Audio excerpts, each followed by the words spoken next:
What's good with y'all? It's your boy. I was about to say I'm back, but how could I be back if I've never made a first video? So in other words, this is my first video to my journey on YouTube. My name is Chris Laced-Up. That's what I'm known as on Instagram. I used to own a Camaro. Long story short, don't have that. I just bought another car that I'll be introducing you to you guys and starting this channel with.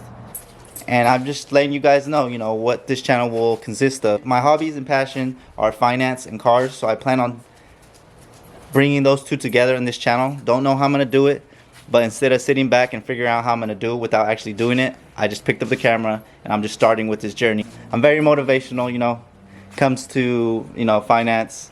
I love to preach, invest in yourself, guys. Invest in yourself. Don't worry about what to invest in. Just invest in yourself. That's the best. You are your best asset. Don't worry about trying to invest in a good asset. I'm talking about real estate, stock market, crypto. Don't worry about none of that. I'm investing in myself. I'm seeing where this journey takes me. I'm documenting my finances. I'm also documenting my passion for cars. I'm always in and out of cars, buying and selling cars, and I've just figured that I document it because people like watching other people do that. Let me go into the garage and show you guys what car I'm starting this channel with. Alright, so here is my brand new, well, it's not brand new, but to me it's brand new. Here is my 2013 Nissan 370Z. Should say Nismo here. I'm gonna actually do the oil change on this car, and then I'm gonna take you guys out on a drive and do a walk around somewhere, where I got some space. I got the recommended oil filter and Mobil 1 Extended Performance 5W30 oil for it.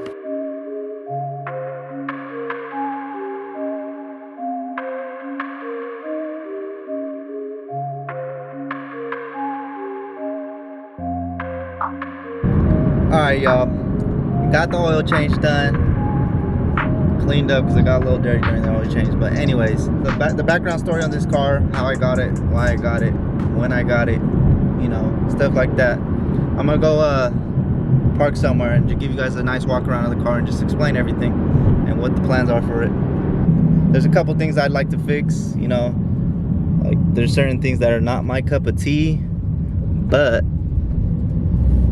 everyone has their own cup of tea. So here it is, man. I love those wheels. Are probably one of the main reasons why I love this car so much. But let me give you a whole walk around. So actually, when I first got the car, when I get the car, I like to work on it quickly, like to add my little touch to it pretty quick. So I actually bought this car, and the car was actually face down, butt up. It wasn't lowered correctly. I liked my car to be all leveled. So as you can see, the fitment's pretty, the lowering's pretty good. I'd probably like to lower it just a tad lower, but I'm waiting. The door handles already came black, which is very lovely. They're a little chipped, so I need to fix that. The roof is wrapped black, and they have this black stripe going all along from front to back. I don't like it, so I'm taking it off. Stock exhaust, stock engine bay, everything. The lights are tinted. I don't mind it too much, but I think I like the red on the white, so I think I might untint that. 15mm spacers. You don't run into any problems, but I heard that once you start going to 20, you got to run a certain amount of camber so it doesn't rub. So I don't want to mess with that. I just want to throw 15mm spacers all around, but I am aware that I need to extend my studs, so I'm waiting to do my brakes to do that. Since I'm already there, I'm changing the rotors, brake pads, and studs. Another big thing I like about this Nismo is, like I said, the wheels, but two, the wing. It's different. I see a lot of people that don't have a Nismo add the Nismo wing because it just looks that good. Same thing with the wheels. It's already tinted, but it's not dark enough for me in the front. This is only 35. I like the cars to be all around 5%. These front headlights are already tinted. You can see it's not wrapped, so I would have just peeled it easily, but it's like, I don't know if you guys can see that, but it's spray on tint. Doesn't look like it. Look wise, it doesn't look bad, but at night I cannot see anything. I don't want to untint it yet because I don't like the chrome look that these headlights come stock. But I either gotta decide whether I gotta order those. I forgot what headlights they are. The brand starts with an M, but they're pretty sick. Or I have to open up these headlights and make everything chrome black. So basically black out the inside of that headlight. There's no dents, no dings, which is lovely. It's hard to find a car with no dents and no dings.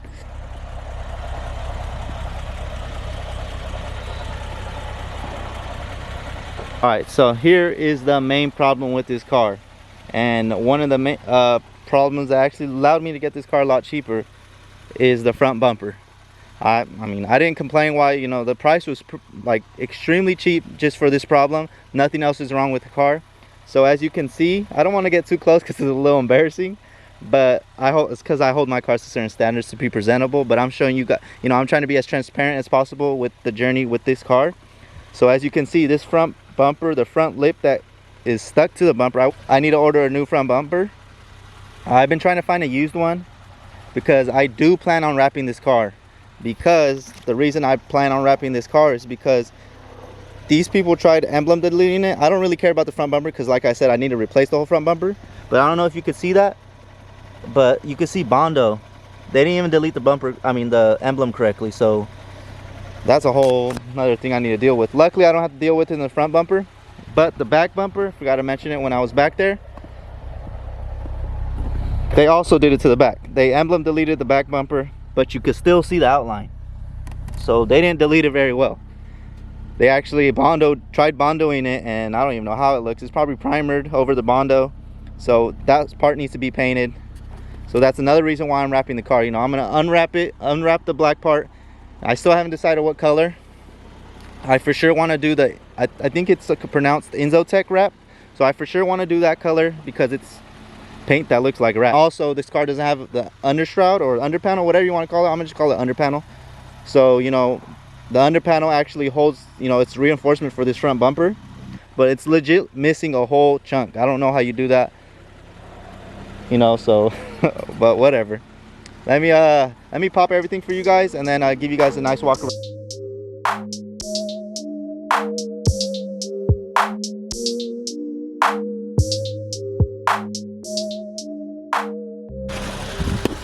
Alright guys, so here it is. When I got the car, actually the next day, I actually gave it a full detail. I want to give it a paint correction, but by detail I gave it like a nice foam bath and a clay bar.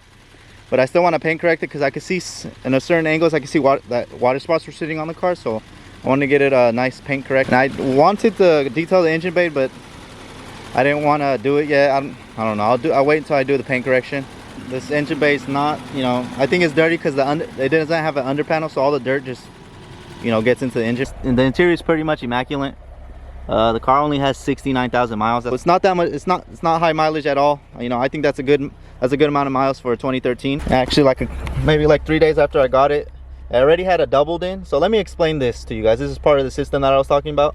It already had a doubled in with it, but the doubled in that was with it was from it was outdated. Me and my buddy put this one in. You know, I'm very big with Apple CarPlay. I need my Apple CarPlay. This is actually another screen that shows you know, whichever movie or music video is showing here, it shows here. Don't ask me what the point of that is. They installed that. Either way, there's a useless pocket here. You guys should know that. But it reminds me of the Q50s. They have, you know, dual screens. That's what it reminds me of. Doesn't look bad. It's just I don't see the point of showing the same thing. It'd be cool if I was able to put navigation here and be able to control the music here. This is pretty much the interior. It looks immaculate, guys. Can't complain. Looks perfect. Right, so this is the system that I was talking about, guys. Like I said, I'm not a fan of it. The car came with it, so, you know, I'll figure out what I want to do with it later. Sound wise, it doesn't sound bad, which is why I'm not taking it out right away. It sounds, you know, it sounds pretty dope, to be honest. It needs to be touched up. If it was like in a good, like, you can tell, like, I don't know if you could tell, but the Z is not, like, the corners aren't very wrapped well. Get back in. These wheels are amazing. I don't know if you guys can see that, but I love these wheels. 100% love these wheels. I don't even think I'll take them off, to be honest. How I got this car. So basically, I was in a parking lot in a Nismo. My buddy actually owns a Nismo, so we were just sitting in here. I was like, let me look on Facebook Marketplace. Let me see what Nismos are for sale. And as soon as I looked, there was a Nismo that was posted like 5 hours ago, like on that day. So I hopped on it right away because I seen a Nismo and I seen the price, and for that price I couldn't beat it. I messaged the person. We went back and forth. Went to go see it the next day, And keep in mind, I didn't even bring up the price at all while talking to this person, because I already knew the price was perfect. Usually, you know, I never pay what the person's asking for, you know, but the way this car was priced, you know, there was really no reason to talk about price. It's clean title, only came with 69,000 miles, and the only thing that was wrong with it was that front bumper. But I couldn't buy it Sunday because all the banks were closed, so I couldn't take out as much cash as she was asking for it. So, you know, I had to wait till Monday to take out a cashier's check. I went to Cars and Coffee yesterday with my buddy's Nismo, and you know, all the Z bros come up to you, you know, talk about Z's, and it came up that, you know, I bought one, and then I told them the price I bought it for, and you know, their reaction said it all. I was like, and that's exactly why I bought it. I couldn't pass up on why I got it. So there's 3 options of why I got it, or 3 reasons why I got it, I should say. So basically, 1, I could keep it. 2, I could flip it, because the price I got it for, you know, the profit margin there's a nice profit margin within in it. And 3, I could give it to my girl. Like, she's always wanted a 370Z Nismo. Either way, you know, I have to replace the front bumper, fix the rear bumper, wrap the car. I for sure want to wrap it, because the price that is going to cost to paint the front bumper and then paint the back bumper is the price that I could get, you know, a wrap, and wrap the car. You know, it's a little easier for me to get a wrap deal because I know the guy that wraps cars. That I'm a very spontaneous person. Like I said, I was looking out at the car on Saturday. I wasn't really expecting the car to get a car for a while, to be honest with you. But this car came up, it was a great deal, so I had to get it. My buddy has a Nismo, and we ended up being Nismo bros. I can't just say Z bros, it's a Nismo, bro. This road is terrible. Ooh, I don't know if you guys could hear that, but that did not sound good. That's pretty much of how, why, and what the plan is for the car, to be honest. Now my thing is, if I keep it, I want to boost it. I want to go single, so I see there's like only like 2, I think, 2 kits that allow you to go single turboed. And I've done my research, and I know you at least could go at least 600 horsepower with the stock internals. So that's great to hear. I'm coming from like a LS family, and their internals, you know, last.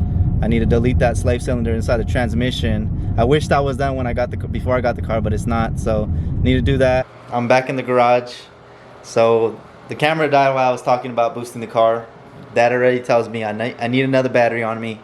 But back to what I was talking about the Nismo. I think I left off about boosting it.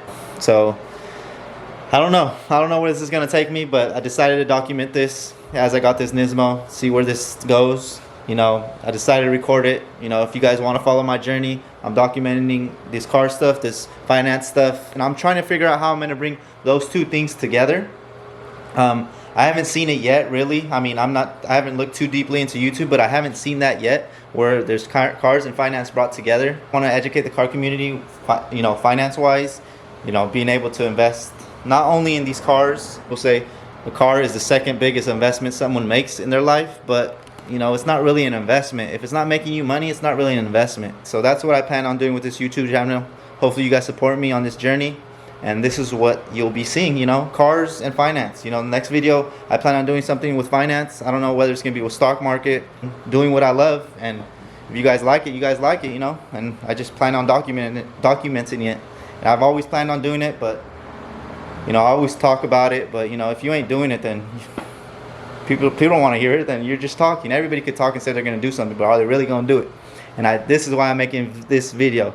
Just decided to pick up the camera and just do it, you know. Just invest in yourself. And I'm not only talking about, you know, the only way you could invest in yourself is a YouTube channel. You know, educate yourself, read books, you know, just educate yourself somehow, you know, where you could later make money with it. Educate yourself and sell a course on it. You know, it's that simple. So people like to complicate it, and that's where, you know, it gets confusing, and then people like feel like they're not doing it right. You got to come up with a plan. You got to set that plan, and you got to stay consistent with it. So like I said, when you guys hopefully you guys support this journey, and you know, follow me and see where this takes us, guys. Thank you guys for watching. Thank you guys for supporting already. So I'll see you guys later in the next video. Peace.